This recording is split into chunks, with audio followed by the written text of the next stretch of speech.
Nativity Lutheran Church, my grandparents' church with Pastor Dandor. I have worked at Nativity for about 6 years. Before starting here, I work at DeLaSalle, so I'm connected to your school, and it's fun to get this invitation. I was at the maybe if I were to point out some differences, we can take some more liberties with what happens within the worship service. For example, it is not mandated that every worship service on the weekend includes communion.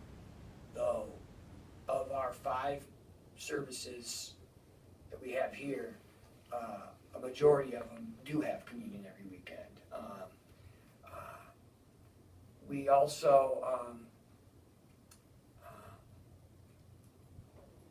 actually, I can't think of any other elements of worship that are unique or different in the Lutheran tradition from Roman Catholic or Episcopalian.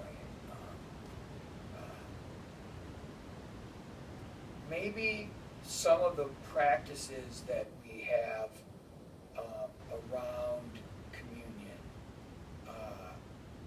provide an example of a difference. Well, I'm an associate pastor, and then in this congregation, we call it Nativity Lutheran Church, there's a lead pastor or senior pastor. And I really follow his lead.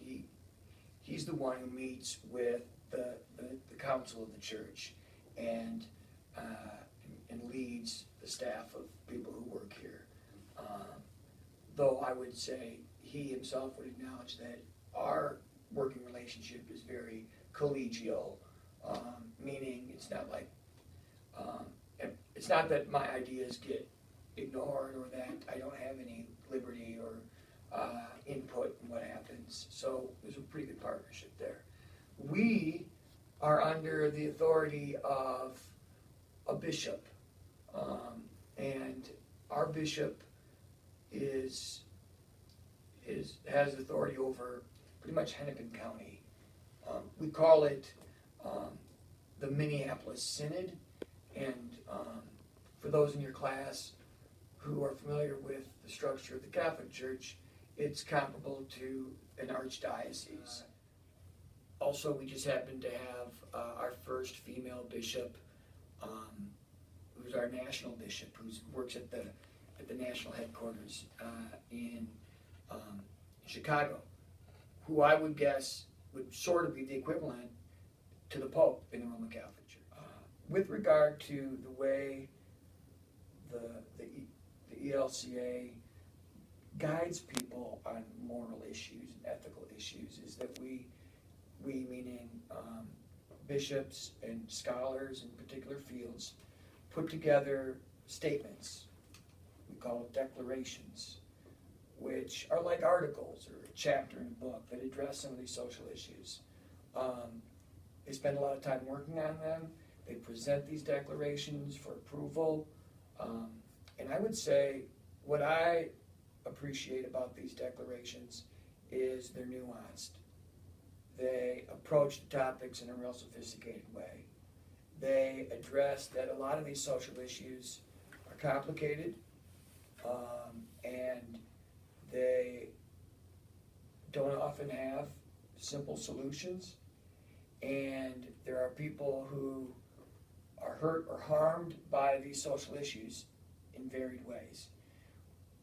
But the one thing that we do emphasize is the gospel message or challenge for us to be neighbor to the other, and for us to reflect the compassion, the forgiveness, and the dignity that we see Jesus offering the neighbor, or challenging us to offer to our neighbor.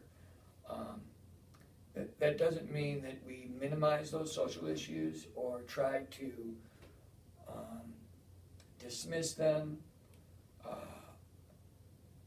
So those declarations hold up very important values or principles and priorities, but they always address the complexity of those issues. We'll have infant baptisms, we'll have adult baptisms.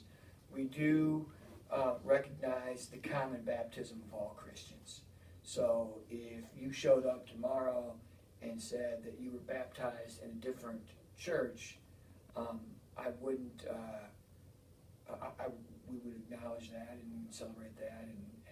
I'm going to refer back to the parallels that I drew between Lutheran or the ELCA and the Roman Catholic tradition.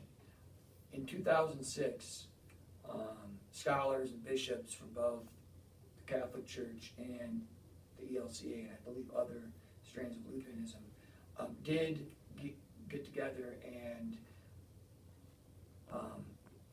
produce what I believe is called the Joint Declaration on Justification, and they addressed salvation. I would tell someone that, like other Christian churches, we believe that we experience salvation through Christ. I would say one of the things that the Lutheran Church is careful to emphasize is that we're justified, or we experience salvation through Christ, not through anything we do, not through certain things we profess, not anything. We cannot bring about or create our own salvation. And really, I would suggest that maybe a way of looking at it is it's about us realizing salvation that we already have extended to us or offered to us or gifted to us through Christ. Now, with regard to the creed, at our church, our congregation, we've made the decision to not recite the creed every week.